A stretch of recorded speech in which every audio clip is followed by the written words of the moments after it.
as it stands today, Iran is the only West Asian country that has been able to fight Western imperialism, that has totally been able to fight Western colonialism.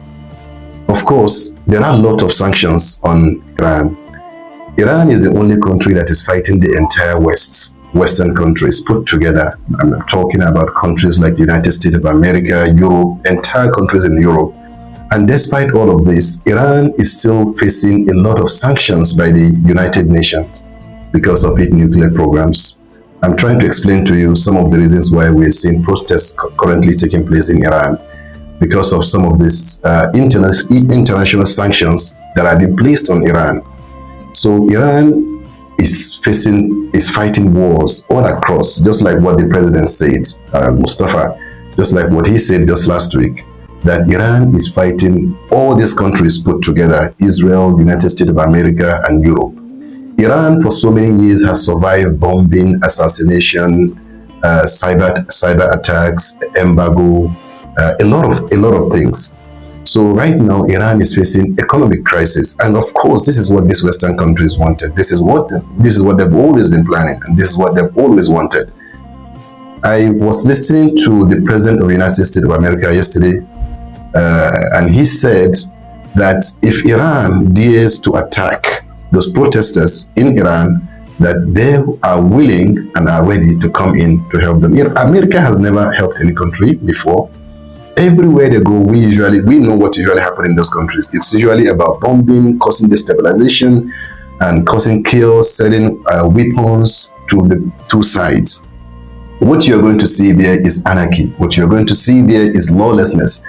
You're going to have something similar to what we have in Iraq and Afghanistan. For 20 years they were in Afghanistan and there was no results. But talking about Iran is currently facing structural issues. They're having issues with inflation because currently the inflation rate is about 42%. About Iranian rial, 1.4 million Iranian rial is equivalent to just $1. You can imagine that. So it's like people are working for nothing. So they have the right to protest so that the government can be able to fix the economy, because the economy currently is in bad shape.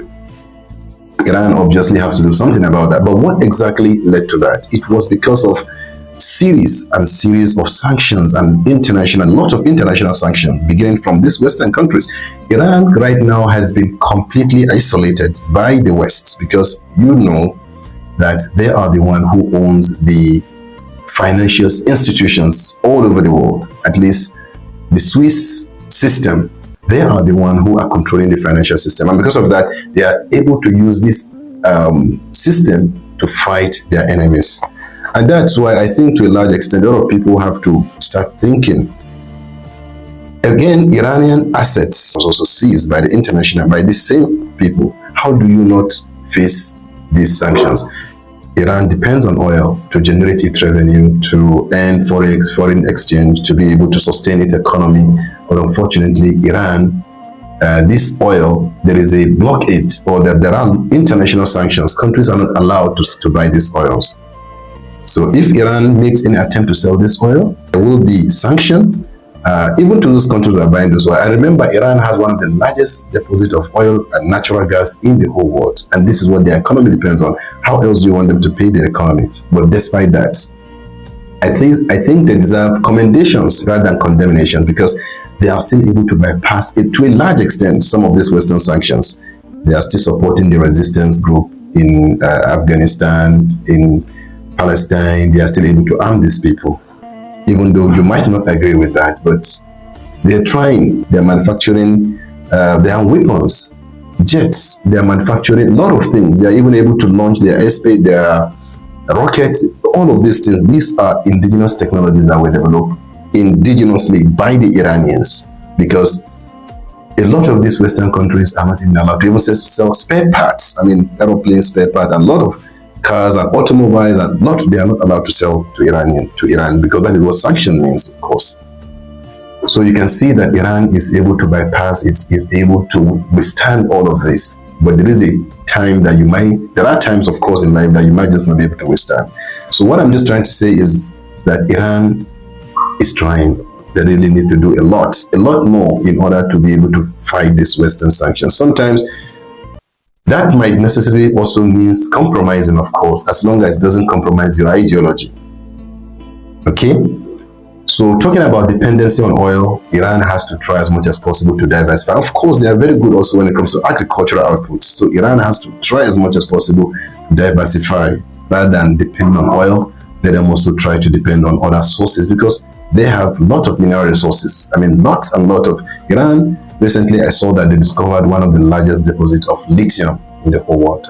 That's very commendable. They have lots of other mineral resources rather than depending on oil and gas. Okay, so for the structural issues, they might have to compromise. They might have to try to fix certain areas of the economy as well. Of course, the West.